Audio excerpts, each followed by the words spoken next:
Welcome back. Thank you for staying with us. According to the local vendor at the center of a viral video, the confiscation of a trolley of produce was only the tip of the iceberg. He claims that after the trolley was confiscated, he was then detained by police for unexplained reasons. The vendor says he is now pursuing his legal options as he believes that this was a prime example of misconduct and abuse of power by CCC officers. Jacques Wooding has more. A city vendor is accusing city police officers of ill treatment and heavy-handedness when they moved to confiscate the mobile trolley and produce in his possession on Thursday, August 20th. He alleges that what could have been a simple act of enforcement by the officers turned into a vulgar altercation on Bridge Street, where the officers initiated what turned into an exchange of insults. I was in Bridge Street in front of the Coral. Blue Coral, and then the officer approached me, asked me to leave. So I told him I can leave in 5 minutes because I'm waiting for someone. So he made that wrong by Dobule, and he came back to me again and he approached me again to leave. So I told him I'm not leaving because I'm waiting for someone. He told me okay. So he jumped on the van, he came to take my trolley, and then he put it on the back of the van, and then he asked me if I want to try something. So I told him no. So he called me Makume, so I called him a Makume back. He further claims that one officer present had moved to end the developing argument only to be silenced by another, presumed to be of a higher rank. He says it was following this that he was taken into police custody and left overnight at a cell in the Castries Constituency Council with no explanation. So the guy told him to leave me alone and let's go, right? And then after he told me, he handcuffed me, so I told him if he touch me, I will give him a hard slap. Right? And then I left, and then I went to the place. He locked me up. He told me he only dropped me when 7 o'clock. When it was 6:30, he left, and he said like that, he coming back, he go home and bathe. It was around 11 o'clock when I called the other officer. He told me like that the guy went home. The young man says he is currently exploring his legal options after being approached by a local lawyer who observed the incident. Well, the lawyer who was there told me he's not going like that. So I went to the lawyer office, I brought everything to her, and she told me she going to take the action to herself. He believes that this speaks to the continued stigmatization of vendors in the city. He hopes that in taking the proper avenues to address alleged police misconduct, he will encourage other vendors to stand for their rights. Jacques Wooding, Hot 7 News. And now for some more details on the reopening of schools and how exactly that will work. According to Chief Education Officer Dr. Fiona Philip-Meyer, due to the diverse circumstances which are presented at schools at varying levels, the reopening will not be a case of one-size-fits-all. Instead, the Ministry of Education is exploring two options, the first of which, applicable to schools with a small student population, will see a 4-day school week. Option 1 speaks to all of our students of that particular school being at school for 4 days for the instructional week. So we speak to Monday through to Thursday in the first instance. And again, everything that we do is guided by the Chief Medical Officer. So that when we look at the second term of the new academic year, any pronouncements to be made will be made at that time and prior to that time, so parents are keenly aware. Option 2, which is applicable to large student populations, will see students return on alternate days. Philip-Meyer says this method will be supported by continued virtual instruction. We have some schools with as many as 1,000 children. We have primary schools with 500 children. Option 1 would not fit in that situation. Therefore, for those schools, we're looking at alternate instructional days. And that means that our children, your child, will be at school on alternate days. So, quick way of example, 1 day in, 1 day out. And this is meant to ensure that we constantly have contact with the children that they're not gone for long periods of time. But it's important to note that when we have the alternate days, the days when the children are not at school, these are meant for distributed learning activities.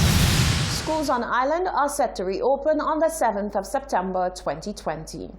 The Civil Service Association, CSA, says it is deeply concerned about the impact of recent transfers and promotions made at senior levels within the public service and the negative effects that they may have on some of the individuals involved and on the morale of other public officers in general. CSA General Secretary Claude Paul spoke with Shaka Wooding. General Secretary for the Civil Service Association, Claude Paul, says the CSA has received a multitude of inquiries from its membership regarding recent transfers and promotions made at senior levels within the public service. Upon investigation, it was found that amongst two appointments, the acting controller of customs had been promoted to the post of permanent secretary in the Ministry of Education, Innovation, Gender Affairs and Sustainable Development, an appointment which, by the account of the CSA, is unjustifiable. While that may seem quite normal under certain circumstances, CSA wanted to ask the reason why it was decided to transfer the Comptroller of Customs to a position where she would not have had any experience or any competence in that matter. She is a career customs officer. And then removing the permanent secretary from sustainable development, a person who appears to be well suited for that post, and putting her in sports. He says on the surface, changes in portfolios and responsibilities may appear quite normal in the public service. However, in this instance, the CSA must politely ask questions to seek clarification on behalf of its members, who may be negatively affected by these changes. Our members have been questioning us, and so we have put out this statement again seeking clarification from the powers that be, if they choose to respond to it. Notwithstanding that, where our members benefit, we are happy for them, we congratulate them. But where members feel somewhat dejected over these sudden transfers, because it doesn't take into consideration their own development, their own career aspirations and goals, we have to empathize with them, but still we ask them to be professional in their duties, approach it with fairness and impartiality, as is expected of a public officer. In a press statement, the CSA executive mounted suspicion against the backdrop of the recent Cabinet Conclusion 855, which had to be revoked because it gave the Cabinet unconstitutional powers of appointment over public officers. Paul says the CSA will be vigilant and continue to speak out anytime the interests of members are threatened or compromised by the actions of their employer. Jacques Wooding, Hot 7 News. St. Lucia's #1 radio station, Hot FM, is turning 20 on Tuesday, the 25th of August. The company's CEO says there are a slew of prizes and cash giveaways in store for the station's listeners and fans come Tuesday. Patrick Smith says giving back is a big part of the ethos of Hot FM radio, because the station has been able to dominate the airwaves locally and extend St. Lucia's reach into Martinique, the U.S., and the wider world because of the loyalty of its listeners. Hot FM Radio marks a major milestone on Tuesday, the 25th of August, 2020. 20 years in existence. That's 2 decades of dominating the airwaves, providing the soundtrack to the days of hundreds of thousands of people. 20 years of boosting artists' careers, giving them a platform to truly burst onto the music scene. 20 years of pioneering the evolution of St. Lucia's signature sounds. CEO of Hot FM Communications Limited, Patrick Smith, says audiences should be glued to Hot FM, not just for the great music, best DJs and announcers, but also for opportunities to win cash on the big 20th anniversary. Well, for the big anniversary, it starts at sun up to sundown. We'll be giving away a lot of money. I believe it's about 200 giveaways with cash money. So all the announcers will have lots of money to give away. we want to give back. We want to say thank you for making us who we are. And we will continue to be who we are. We are different. We are trendsetters. Plans were afoot for a major mass crowd celebration to mark the 20-year anniversary of Hot FM. But due to the COVID-19 pandemic, those plans had to be shelved. The CEO says future anniversaries will be bigger and better. Nonetheless, the celebration will focus on the all-important listeners. Patrick Smith spoke to the vision that led to the creation of the nation's most listened-to radio station. When we came on the scene, we came with the best equipment. We spent crazy money for the best equipment to get the best sound. And power-wise,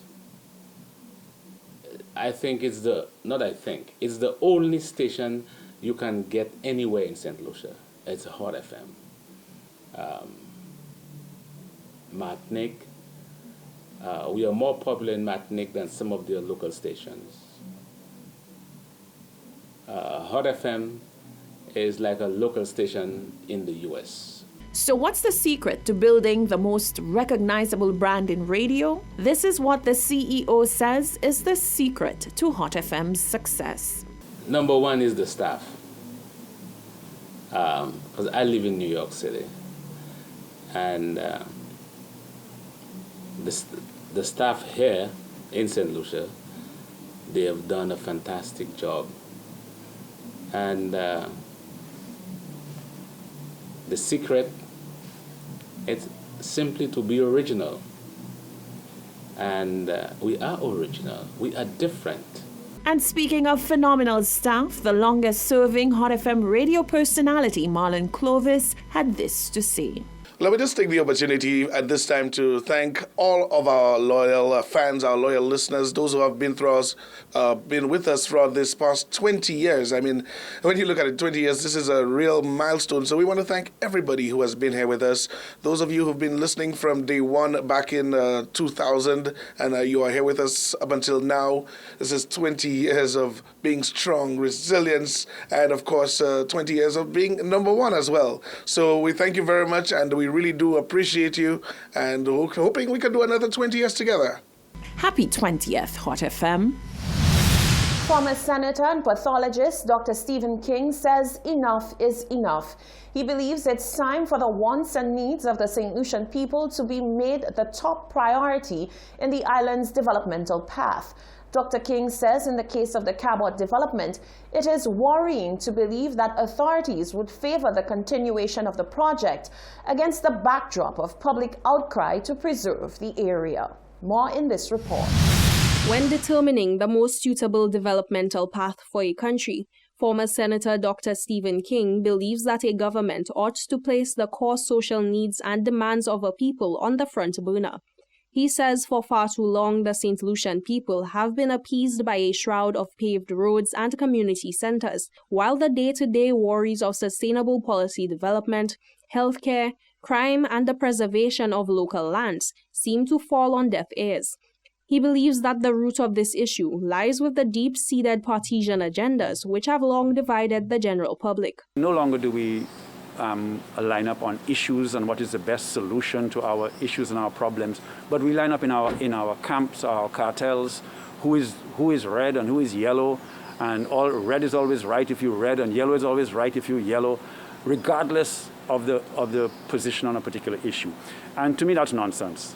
I mean, this polarization that this party politics is doing in our country must stop, because we must have an agenda which unites us and an agenda which for a developmental model that works for all of us. King believes that Cabot is a prime example of an unsustainable developmental decision, noting the island's struggle with water security and the historical value of the native grounds which will be lost. He says the government appears to be stepping away from the 2030 development goals. On something like the Cabot development, with the golf course and the condominiums and the use of the Queen's Chain, the issue of the Amerindian burial grounds, which are there on the Queen's Chain at that site.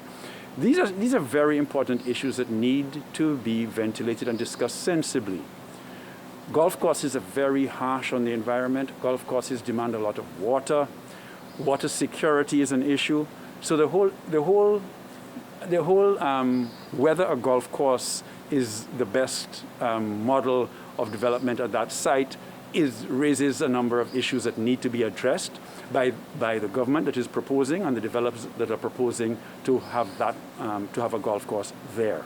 King is of the opinion that all matters of public interest ought to be discussed in a public space, least of all the House of Parliament. He believes that the Cabinet of Ministers should not hold full authority on such matters. If you want to use that space, you want to lease it or whatever you want as a government, in my view, you must consult with the general public on this matter. At the very least, this must be ventilated fully in Parliament.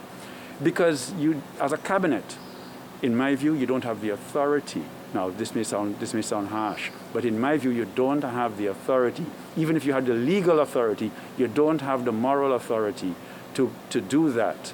Because this is our property. This is the people's property. It is protected. He believes that as a democratic society, elected representatives are meant to advocate and catalyze for the issues of a people to be addressed. Jacques Wooding, Hot 7 News. This is the Hot 7 TV Nightly News. Stay with us. There's much more after the break.